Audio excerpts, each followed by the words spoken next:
Hey guys अस्सलाम वालेकुम। कैसे हैं आप लोग? आई होप आप लोग बिल्कुल ठीक होंगे। आज के लेक्चर के अंदर हम डिस्कस करने वाले हैं इस चैप्टर की समरी रिव्यू क्वेश्चन, जिसके अंदर हमारे पास कुछ एमसीक्यूज़ हैं, उसके अलावा कुछ ब्लैंक्स हैं, कुछ टर्म्स हैं, कुछ टेबुलेटेड फॉर्म्स के अंदर हमारे पास टॉपिक्स गिवन हैं, शॉर्ट क्वेश्चंस हैं एंड डिटेल्ड क्वेश्चंस हैं। तो ये आज हम डिस्कस करेंगे, इनका ओवरव्यू लेंगे कि आपने ये इस चैप्टर को अगर कंप्लीट पढ़ लिया है, सारे लेक्चर्स देख लिए हैं, तो अब इसको एंड किस तरीके से करना है, इनके रिव्यू क्वेश्चंस को किस तरह से सॉल्व करना है, इसको देखेंगे आज के लेक्चर के अंदर। आई होप आप लोग इससे पहले सारे लेक्चर्स देख कर आए होंगे। अगर सारे लेक्चर्स देखे होंगे तभी आपको इनको समझने में आसानी होगी। तो इसकी थोड़ी सी समरी ले लेते हैं। समरी अगर से हमें क्या हो जाएगा, सारा का सारा रिवाइज हो जाएगा चैप्टर। सो ज़कैन Janssen is believed to be the first investigation to invent compound microscope and Robert Hooke improved it। तो सबसे पहले इन्वेस्टिगेशन करने वाले ज़कैन जेनसन थे और इसको इम्प्रूव करने वाले, कंपाउंड माइक्रोस्कोप को इम्प्रूव करने वाले रॉबर्ट ह्यूक थे। तो इन्वेंट इन्होंने किया, इम्प्रूव हमारे पास इन्होंने किया किसको, कंपाउंड माइक्रोस्कोप को। सो दो पैरामीटर्स होते हैं हमारे पास जो कि माइक्रोस्कोप के थ्रू इमेज देखने के लिए सबसे इंपॉर्टेंट होते हैं, सबसे ज़्यादा वैल्यू होती है इनकी। एक होती है मैग्नीफिकेशन, दूसरी होती है रेजोल्यूशन। मैग्नीफिकेशन मैंने आपको बताया था कि वो क्या होती है, किसी चीज़ को मैग्नीफाई करना। फिर वो आपको जो चीज़ आपने जो मैग्नीफाई की वो कितनी क्लियर दिख रही है, वो चीज़ कहलाती है उसकी रेजोल्यूशन। ठीक है। So another microscope is electron microscope. This microscope produce higher resolution and it can be used to examine sub cellular structures. Compound microscope की रेजोल्यूशन कम थी, इसलिए इसके बाद इलेक्ट्रॉन माइक्रोस्कोप को बनाया गया जिसकी रेजोल्यूशन ज़्यादा थी, ताकि आप जूम करने के बाद चीज़ों को ज़्यादा क्लियर देख सकें, यानी कि सब सेलुलर स्ट्रक्चर्स को एग्जामाइन कर सकें। सेल के बारे में हमने पढ़ा था कि सेल जो है वो बेसिक स्ट्रक्चरल फंक्शनल यूनिट होता है, जो कि हमें सेल थ्योरी के थ्रू भी एक्सप्लेन किया गया था। ठीक है। दो तरह के हमारे पास सेल्स होते हैं ऑन द बेस ऑफ सब सेलुलर स्ट्रक्चर। उनका जो सब सेलुलर स्ट्रक्चर होता है, यानी सेल के अंदर का जो स्ट्रक्चर होता है, उसकी बेस पे हमने डिवाइड किया था। दो तरह के सेल्स हैं हमारे पास, एक प्रोकैरियोटिक एंड यूकैरियोटिक। प्रोकैरियोटिक हमारे पास वो थे जिनके पास इम्प्रॉपर न्यूक्लियस था, जिनके पास प्रॉपर न्यूक्लियस नहीं था, न्यूक्लियर मेम्ब्रेन नहीं थी। जो यूकैरियोटिक सेल्स थे उसके पास प्रॉपर न्यूक्लियस था और उनकी जो न्यूक्लियर मेम्ब्रेन थी वो न्यूक्लियस की जो न्यूक्लियर मेम्ब्रेन थी वो मतलब मेम्ब्रेन से बाउंडेड हुई थी, यानी कि जो न्यूक्लियस था वो मेम्ब्रेन से बाउंडेड था, जिसे हमने न्यूक्लियर मेम्ब्रेन का नाम दिया था। इसी तरह से जो सेल वॉल थी वो टफ थी, रिजिड थी, नॉन लिविंग थी और परमिएबल थी, और ये आउटर कवरिंग, आउटर लेयर के तौर पे, प्रोटेक्टिव लेयर के तौर पे सेल्स के लिए काम कर रही थी। इसी तरह से जो सेल मेम्ब्रेन थी वो मोस्टली ऑर्गेनिजम्स के अंदर आउटर मेम्ब्रेन ये थी। कुछ हमारे पास एक्सेप्शन थी, जैसे हमारे पास प्लांट्स, एल्गी वगैरह होते हैं, उनके अंदर क्या होती है, सेल वॉल मौजूद होती है। So most living differentially permeable boundary of all cells. उसके बाद हमने देखा था कि हमारे पास जो सिंगर एंड निकोलसन थे, इन्होंने क्या किया था, हमें एक मॉडल दिया था। कौन सा मॉडल दिया था? वो दिया था फ्लूइड मोज़ेक मॉडल, जिनके अंदर इन्होंने सेल मेम्ब्रेन का स्ट्रक्चर एक्सप्लेन किया था कि कुछ पानी नुमा स्ट्रक्चर होता है, सारा फ्लूइड नुमा स्ट्रक्चर होता है और उसके अंदर कुछ प्रोटीन्स इस तरह से घूम रही होती हैं, जैसे कि iceberg in the sea. So movement across cell membrane then place through osmosis, diffusion, active transport and facilitated diffusion. तो सेल मेम्ब्रेन के थ्रू जो मूवमेंट्स हो रही थी मटेरियल्स की, आयंस की, न्यूट्रिएंट्स की, वाटर की, तो वो कौन कौन सी प्रोसेस के थ्रू हो रही थी? Osmosis, diffusion, active transport and facilitated diffusion. इसके अलावा हमने देखा था कि सेल के अंदर काफ़ी सारे ऑर्गेनेल्स मौजूद थे, जैसे कि mitochondria, Golgi bodies, endoplasmic reticulum, ribosomes, lysosome, vacuole, centriole, plastid and nucleus. ठीक है। इनका स्ट्रक्चर हमने डिटेल के अंदर डिस्कस किया हुआ है, तो अभी हम उनको नहीं जा रहे डिस्कस करने के लिए, ये चीज़ें हैं क्या। ठीक है। अब जो सेल होता है वो साइज़ के हिसाब से भी वेरी करता है, छोटे से छोटा भी हो सकता है, बड़े से बड़ा भी हो सकता है। जैसे हमने देखा था कि बैक्टीरिया का सेल है वो सबसे स्मॉलेस्ट है, और जो एग सेल होता है वो क्या होता है, लार्जेस्ट सेल होता है। इसी तरह से waste production and demand of nutrients, यानी कि वेस्ट कितना प्रोड्यूस हो रहा है और आपकी बॉडी के अंदर न्यूट्रिएंट्स की कितनी डिमांड है, ये दोनों क्या होती हैं, डायरेक्टली प्रोपोर्शनल होती हैं ब्लड वॉल्यूम के साथ। यानी जितना ज़्यादा वेस्ट प्रोड्यूस होगा उतनी ज़्यादा आपको डिमांड होगी न्यूट्रिएंट्स की, और जो सेल का जो वॉल्यूम होगा वो भी उतना ज़्यादा होगा।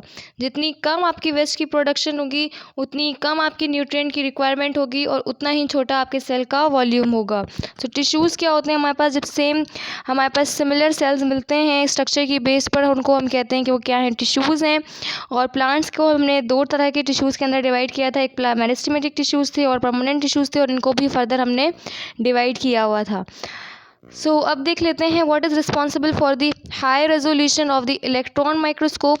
तो इलेक्ट्रॉन माइक्रोस्कोप के लिए हमारे पास क्या चीज़ मैटर करती है, तो वो हम देख लेते हैं। सबसे पहला हमारे पास MCQs है। तो हमने इसका आंसर हमने पढ़ा था कि इलेक्ट्रॉन माइक्रोस्कोप की हाई रेजोल्यूशन के लिए सबसे ज़्यादा जो चीज़ इंपॉर्टेंट होती है वो होती है उसकी इलेक्ट्रॉन बीम की शॉर्ट वेवलेंथ होना। ठीक है, तो हमारे पास इसका जो राइट ऑप्शन है वो क्या है, बी है। सेकेंड है हमारे पास what is the function of rough endoplasmic reticulum. तो जो रफ एंडोप्लाज्मिक रेटिकुलम होती है उसका मेन फंक्शन होता है कि वो क्या करती है, सिंथेसिस करवाती है प्रोटीन की। तो इसका जो राइट ऑप्शन है वो है डी।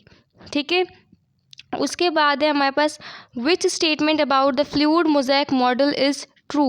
यानी कि फ्लूइड मोज़ेक मॉडल के लिए कौन सी स्टेटमेंट ट्रू है, तो the more unsaturated the fatty acid the more fluid nature. यानी कि जितना फैटी एसिड अनसेचुरेटेड होगा, यानी कि उनके दरमियान में डबल बॉन्ड्स होंगी, ठीक है, डिज़ोल्व नहीं हो सकेगा वो, उतना ज़्यादा हमारे पास फ्लूइड नेचर वाला होगा।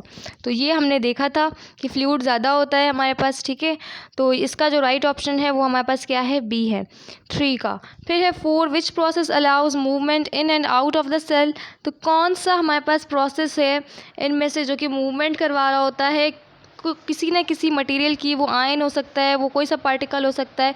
तो ये सारे ही ऑस्मोसिस हो, डिफ्यूजन हो, एक्टिव ट्रांसपोर्ट हो, ये सारे ही मूवमेंट करवा रहे होते हैं सेल के अंदर बाहर। क्योंकि इन्होंने यहाँ पे स्पेसिफिकली बोला नहीं है कि एनर्जी का यूज़ हो रहा है या नहीं हो रहा है, या फिर कैरियर प्रोटीन्स हैं या क्या है, किस कुछ भी स्पेसिफिकली बात नहीं हुई है। तो हमारे पास फ़िलहाल 3 ब्रॉडली टर्म में तीनों आएंगे कि हमारे पास तीनों का काम ही जो मटेरियल है उनको in and out of the cell क्या करवाना है, अलाउ करवाना है। तो इसका ऑप्शन हमारे पास राइट ऑप्शन क्या हो जाएगा, 4 का हो जाएगा, डी।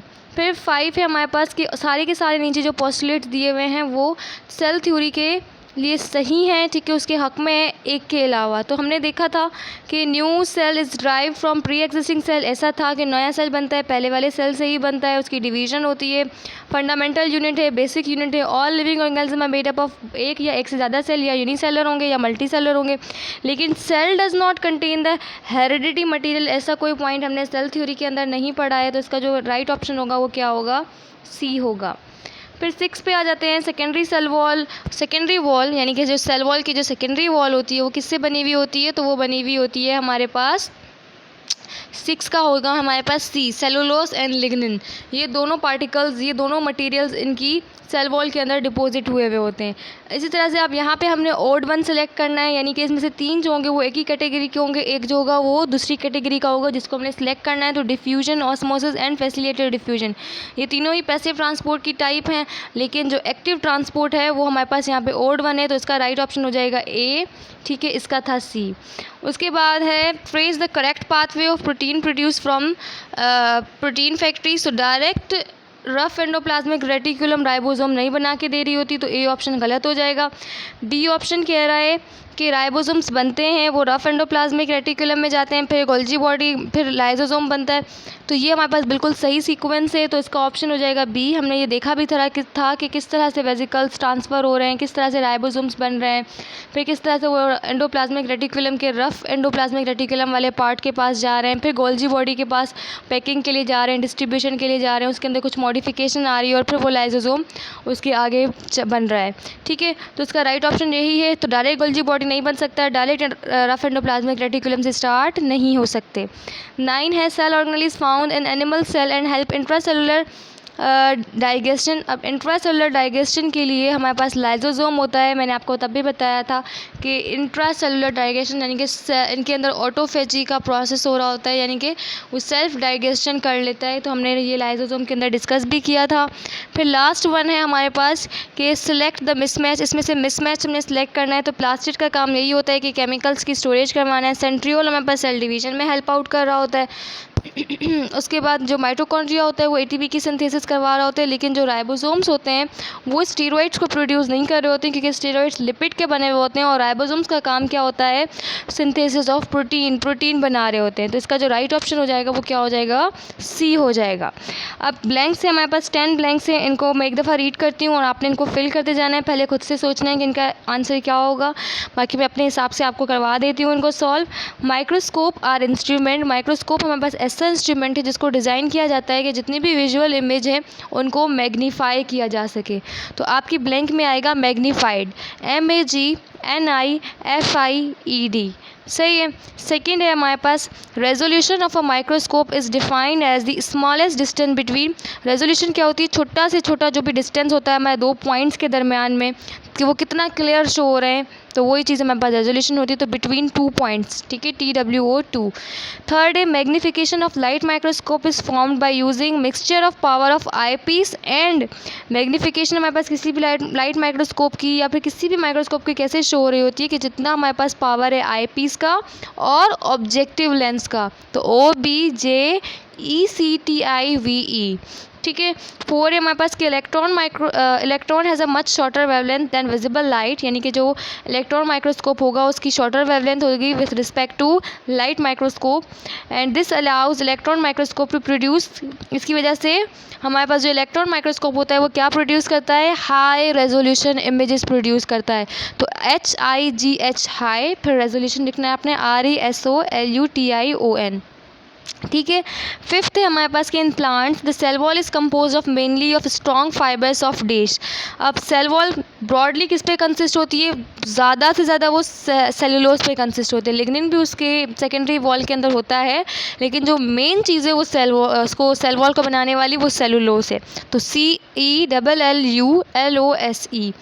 ठीक है। 6 की तरफ आ जाते हैं। तो cell membrane is compose of dash layers. तो हमने देखा था कि सेल मेम्ब्रेन हमारे पास 2 लेयर्स पे कंसिस्ट होती है, तो आप लिख सकते हैं कि cell membrane is compose of phospholipid bilayer, ठीक है। PHOS PHO phospho, LIPID phospholipid bilayer, BILAYER, ठीक है। उसके बाद है diffusion is a dash process which does not require energy input. तो डिफ्यूजन हमारे पास एक पैसिव प्रोसेस होता है जिसके अंदर एनर्जी की रिक्वायरमेंट नहीं होती। पैसिव की स्पेलिंग होती है PASSIVE।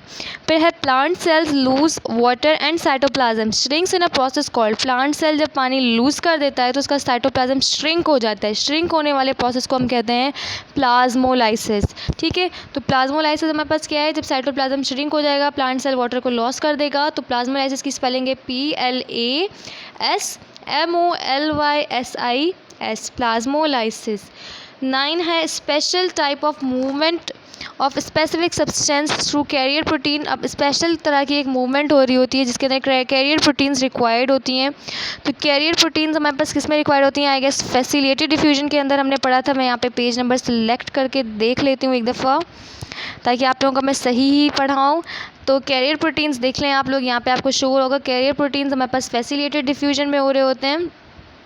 तो 95 था, 96, 97। तो आपने लिखना है इसके अंदर 9 के अंदर आपने लिखना है फैसिलिटेटेड डिफ्यूजन। तो FACILIA फैसिलिए, फिर TATED, फिर डिफ्यूजन DIFFUSION, ठीक है। फिर आपने लिखना है number 10 the microtubules arranged in a very particular pattern to form centrioles are. तो माइक्रोट्यूब्यूल्स एक पैटर्न के अंदर अरेंज होती हैं कि सेंट्रियोल्स टोटल कितने नंबर में होते हैं, 27 नंबर। तो 27 आपने लिख देना है, 27। एक दफ़ा रिपीट करवा देती हूँ आप लोगों को MCQs एंड ब्लैंक्स। तो फर्स्ट में आएगा B, सेकेंड में आएगा D, थर्ड में आएगा B, फोर्थ में आएगा D, 5 में आएगा C, 6 में आएगा C, 7 में आएगा A, 8 में आएगा B, 9 में आएगा आपके पास 9 में आएगा आपके पास A, एंड 10 में आएगा आपके पास C। ब्लैंक्स देख लेते हैं। तो फर्स्ट में आएगा आपके पास मैग्नीफाइड, सेकंड में आएगा 2, थर्ड में आएगा ऑब्जेक्टिव, फोर्थ में आएगा हाई रेजोल्यूशन, फिफ्थ में आएगा सेलुलोज, उसके बाद 6 में आएगा आपके पास फॉस्फोलिपिड, 7 में आएगा आपके पास पैसिव, 8 में आएगा आपके पास प्लाज्मोलाइसिस, 9 में आएगा आपके पास फैसिलिटेटेड डिफ्यूजन एंड 10 में आएगा आपके पास 27।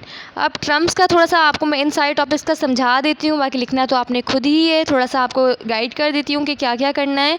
तो फर्स्ट आपके पास जो क्वेश्चन है वो थर्ड वाला, वो ये है कि आपने इन टर्म्स को डिफाइन करना है। एक्सोसाइटोसिस क्या है, वेसिकल्स क्या हैं, कार्टिलेज क्या है, न्यूक्लियोप्लाज्म, साइक्लोसिस, इसमें से कुछ टर्म्स बुक में डिस्कस नहीं हुए। साइक्लोसिस नहीं हुआ डिस्कस, जो कि हमारे पास क्या होता है, मूवमेंट ऑफ साइटोप्लाज्म की मूवमेंट को साइक्लोसिस कहते हैं। एक्सोसाइटोसिस हमारे पास वो प्रोसेस होता है जिसके थ्रू सेल मेम्ब्रेन से फूड पार्टिकल्स या कोई भी चीज़, यानी कि जितना भी मटेरियल होता है, अगर वो बाहर की तरफ एक्सक्रीट आउट होता है, एक्सो मीन्स बाहर आना, साइटोसिस मतलब सेल से बाहर आना, ठीक है। तो सेल से बाहर आने का मटेरियल का जो प्रोसेस होता है वो एक्सोसाइटोसिस कहलाता है। वेसिकल्स डिस्कस कर चुके हैं, कार्टिलेज पढ़ चुके हैं, न्यूक्लियोप्लाज्म पढ़ चुके हैं, साइक्लोसिस बता दिया, प्लाज्मोलाइसिस हमने अभी डिस्कस किया है, रेजोल्यूशन, टिश्यू, मैग्नीफिकेशन एंड सिस्टर्नाई, ये सब टर्म्स हमने डिस्कस किए हुए हैं। अब आपने सिर्फ एक लाइन की, 1 से 1.5 लाइन की डेफिनेशन लिखनी है। आप पढ़ चुके हैं, कोशिश कीजिएगा ओन वर्ड्स में लिखें, वरना बुक वाली लैंग्वेज भी आप लिख सकते हैं, ठीक है। फिर आपने टेबुलेटेड फॉर्म के अंदर क्या करना है, डिफरेंस बताना है इनका, कैसे होती है टेबुलेटेड फॉर्म। ऊपर से आप इस तरह से डबल लाइन लगाएंगे, बीच में लाइन लगाएंगे, आप चाहें तो इसको इस तरह से भी बना सकते हैं। यहाँ पे आपने लिखना है प्रोकैरियोटिक सेल, यहाँ पे आपने लिखना है यूकैरियोटिक सेल, फिर आपने 3-4 डिफरेंस दोनों के क्या करने हैं, बता देने। इसी तरह से माइटोकॉन्ड्रिया एंड क्लोरोप्लास्ट का भी करना है, लाइसोसोम एंड राइबोसोम का भी करना है, और इसको हम अच्छे से डिस्कस कर चुके हैं। आई नो अगर आपने लेक्चर्स पूरे लिए हैं तो आपका कॉन्सेप्ट क्लियर होगा। फिर शॉर्ट क्वेश्चन हैं कि क्यों हम कहते हैं कि माइटोकॉन्ड्रिया जो है वो power house of the cell है, क्योंकि वो एटीपी बना रहा होता है। क्यों हम अनियन पील के अंदर आयोडीन का यूज़ कर रहे थे उसको स्टेन देने के लिए, ये हम वहाँ पर भी क्वेश्चन था जब हमने इसको एक्टिविटी को किया था, ठीक है। थर्ड है हमारे पास कि इलेक्ट्रॉन माइक्रोस्कोप किस तरह से डिफरेंट है सिंपल माइक्रोस्कोप से, तो आपने बताना है रेजोल्यूशन एंड मैग्नीफिकेशन का डिफरेंस। फिर सेल मेम्ब्रेन क्यों सेमी परमिएबल होती है, ताकि वो कुछ सब्सटेंसेस को अलाउ कर सके जिनकी बॉडी को नीड है, सेल को नीड है, ताकि एक्सेसिव सब्सटेंसेस जिनकी सेल को नीड नहीं है, जो कि नहीं जाने चाहिए सेल के अंदर, तो ताकि वो ना जाएं, ठीक है। इसी तरह से फैसिलिटेटेड डिफ्यूजन किस तरह से एक्टिव ट्रांसपोर्ट से डिफरेंट है, तो फैसिलिटेटेड डिफ्यूजन हमारे पास पैसिव ट्रांसपोर्ट की टाइप होती है, इसके अंदर कैरियर प्रोटीन्स रिक्वायर्ड होती हैं, एनर्जी का यूज़ नहीं हो रहा होता। But on the other side active transport हमारे पास एनर्जी का यूज़ कर रही होती है, इसके अंदर एटीपी की यूजेज हो रही होती है, और ये एक्टिव ट्रांसपोर्ट है, पैसिव ट्रांसपोर्ट की टाइप नहीं है, और ये अगेंस्ट द ग्रेडियंट इसके अंदर काम हो रहा होता है, यानी कि हायर कंसनट्रेशन से लोअर कंसनट्रेशन की तरफ काम नहीं हो रहा है, बल्कि लोअर कंसनट्रेशन से हायर कंसनट्रेशन की तरफ मॉलिक्यूल्स की मूवमेंट हो रही है।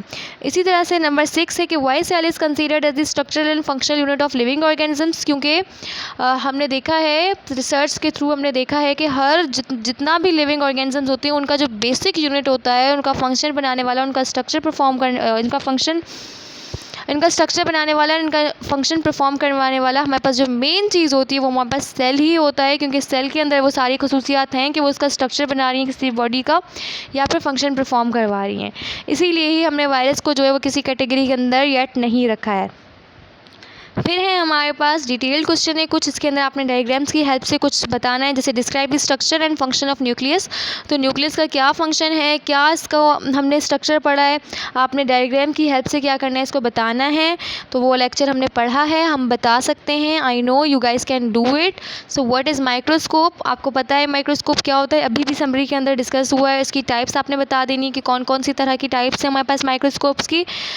उसके अलावा डिस्क्राइब फ्लूइड मोज़ेक मॉडल, ठीक है, और उसकी एक आपने डायग्राम बना देनी है, बहुत ईजी है। आपने बता देना है कि वो आइसबर्ग इन द सी की तरह होता है, फ्लूइड होता है, उसके अंदर प्रोटीन के मॉलिक्यूल्स होते हैं और जेल लाइक होता है हमारे पास जो फ्लूइड होता है, तो इस तरह से आपने उसके बारे में लिख देना है, अच्छी सी प्यारी C neat and clean diagram बना देनी है। ओन वर्ड्स में कोशिश कीजिएगा, फर्स्ट प्रायोरिटी आपने रखनी है कि आपने ओन वर्ड्स में लिखना है। देन सेकेंडली आपने देखना है कि अगर को नहीं आ रहा समझ कुछ, फिर आपने बुक से देख लेना है कि अच्छा जी इसको इस तरह से भी लिखा जा सकता है, फिर उसको कॉन्सेप्ट और क्लियर करने की कोशिश करनी है। So this was all about this chapter. आज ये चैप्टर हमारा कंप्लीट हो गया। चैप्टर 5 एंड 6 हम ऑलरेडी डिस्कस कर चुके हैं। नेक्स्ट लेक्चर से इंशाल्लाह हम चैप्टर नंबर 7 स्टार्ट करेंगे। आई होप आप लोगों को आज का लेक्चर पसंद आया होगा। अगर आज का लेक्चर पसंद आया तो प्लीज़ से लाइक करें, अपने फ्रेंड्स के साथ ज़रूर शेयर करें, कम से कम 3 फ्रेंड्स के साथ। कमेंट्स में अपनी राय का इजहार ज़रूर करें, डिस्क्रिप्शन को चेक करना मत भूलिएगा। अभी सारे के सारे जो कि हमने पढ़ा है उसको आपने बुक से रिवाइज़ करना है, समझना है, जो चीज़ समझ ना आई हो, जो चीज़ मिस हो गई हो, आपने वीडियो को बार बार देखकर इसको क्लियर करना है। अपना बहुत सारा ख्याल रखना है। Thanks for watching till end अल्लाह हाफिज़।